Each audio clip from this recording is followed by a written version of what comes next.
Now children, last topic में जैसे हमने पैरेलल प्लेट कैपेसिटर का प्रिंसिपल पढ़ा है, now we are going to find out the capacity of this, मतलब इस पैरेलल प्लेट कैपेसिटर की कैपेसिटी क्या होती है। पहले आप स्फेरिकल कैपेसिटर की कैपेसिटी निकाल के आते थे and it was equal to 4 pi epsilon naught R, और आंसर से आपने अपने आप को क्लियर भी किया था कि depends on medium, it depends on size, depends on shape, तो पता ही है क्योंकि आपने स्फेरिकल कैपेसिटर की फाइंड आउट की थी। Now we are going to find out the capacity of parallel plate capacitor. Introduction क्या रहेगी टॉपिक की। अब सबसे पहले एक पैरेलल प्लेट कैपेसिटर सपोज करेंगे। यू विल सपोज 2 प्लेट्स हैं जिनको पैरेलल रखा हुआ है एंड ये एक ऐसी अरेंजमेंट है जिसको ज़्यादा अमाउंट ऑफ चार्ज दिया जा सकता है, तो it is called parallel plate capacitor. तो when you have given charge to this capacitor, तो इस कैपेसिटर पे आपने पॉजिटिव चार्ज दिया है ऑन दिस एंड और अदर एंड पे खुद चार्ज हो चुका है नेगेटिव। रीज़न, क्योंकि इंडक्शन से यहाँ चार्जेस का ट्रांसफर होता है। आपने इस एंड को किया हुआ है अर्थिंग की हुई है इस एंड की, तो ऑब्वियसली इधर आप चार्ज की अमाउंट बोलेंगे 0 वोल्ट, मतलब पोटेंशियल इस एंड पे 0 वोल्ट रहेगा। क्या क्या सपोज करेंगे। Number 1, capital A will be area of the plates.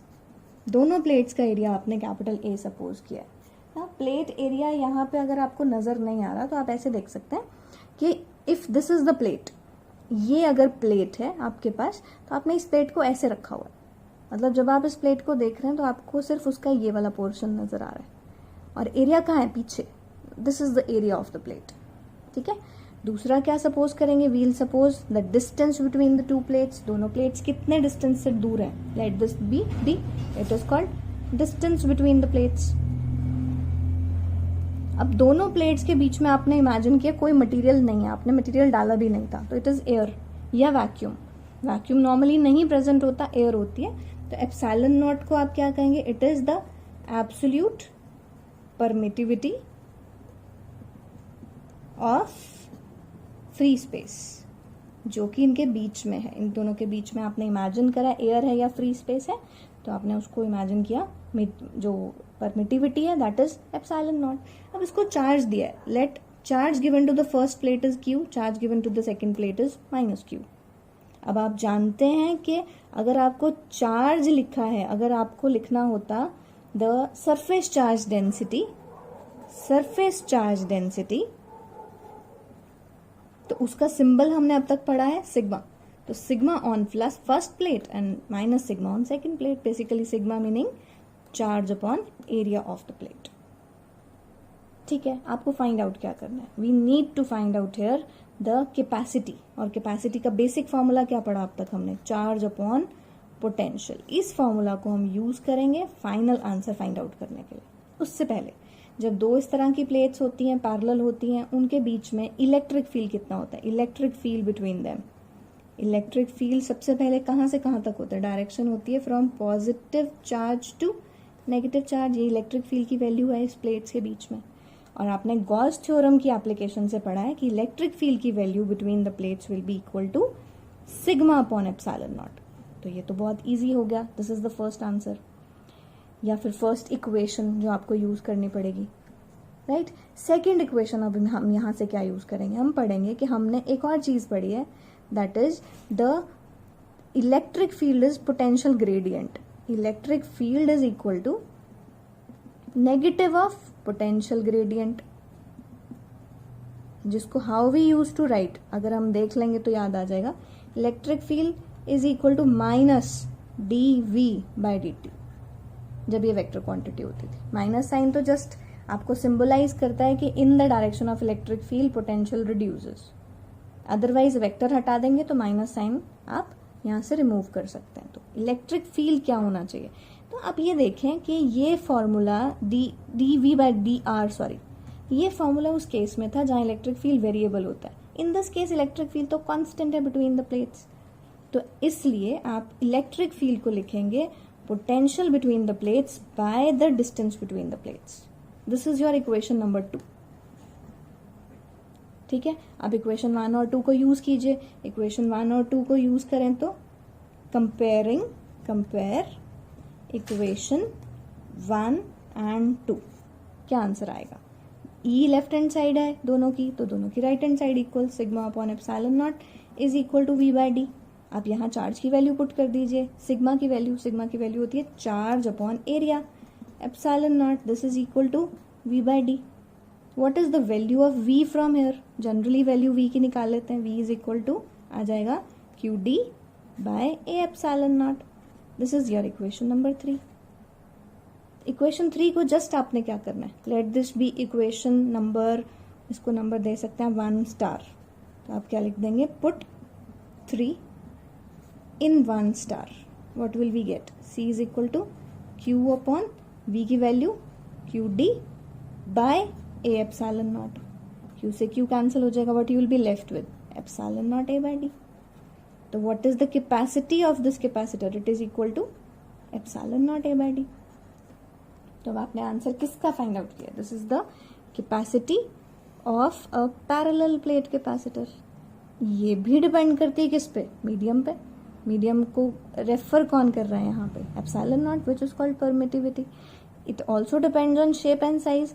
Shape तो पैरेलल प्लेट्स थी, उनकी शेप का एक हिस्सा उनका एरिया भी होता है, और साइज, पूरी अरेंजमेंट का साइज भी एरिया और डिस्टेंस पे डिपेंड करता है। तो hence this capacity also is depending only upon shape and size of the conductor and medium, right? This expression you can get in the exam, right? It is very easy expression, आप यहाँ तक याद कर सकते हैं। Now इसी expression में further move करते हुए हम एक point और discuss कर सकते हैं। Only in this expression हम एक point और discuss कर सकते हैं। एक definition हमने प्रीवियसली पढ़ी थी, which is called dielectric constant. Sorry, it is called dielectric constant. और डाइलेक्ट्रिक कांस्टेंट जस्ट अगर हम डेफिनेशन पढ़ने की बजाय जस्ट फॉर्मूलाज देखें, इट वाज रिप्रेजेंटेड बाय के। डाइलेक्ट्रिक कांस्टेंट रिप्रेजेंटेड बाय के। आप इसको एप्सिलॉन आर भी बोलते थे, एप्सिलॉन आर बोलते थे, तो तब इसका मीनिंग क्या होता था? तब बोलते थे इसको रिलेटिव परमिटिविटी ऑफ मीडियम। नाम होता था रिलेटिव परमिटिविटी ऑफ मीडियम।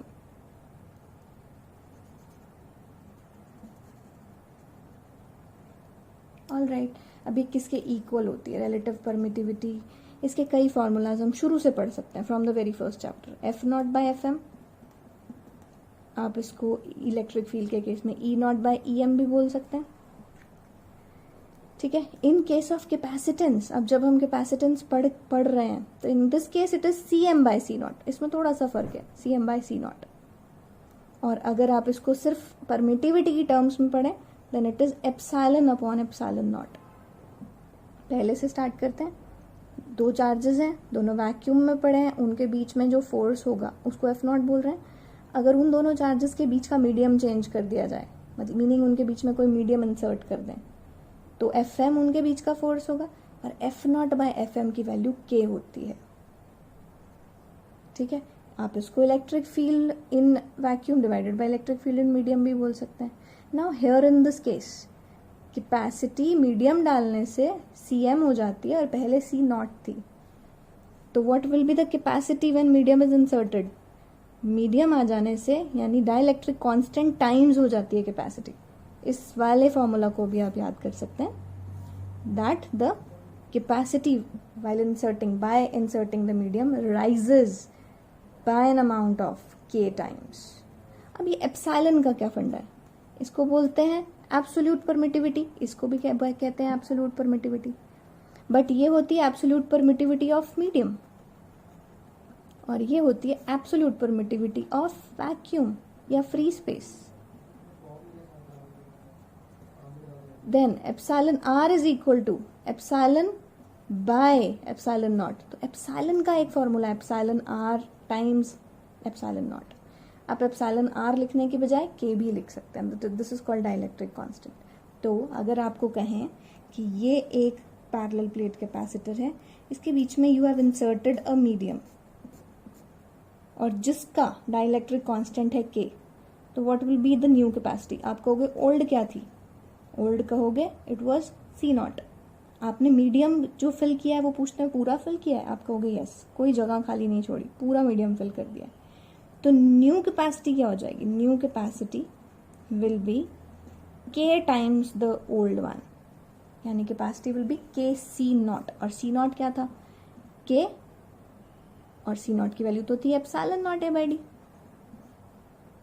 अच्छा, हम अभी तो पढ़ के हटे हैं k एप्सिलॉन नॉट क्या होता है? k एप्सिलॉन नॉट होता है एप्सिलॉन। तो आप न्यू कैपेसिटी को एप्सिलॉन A/D भी बोल सकते हैं।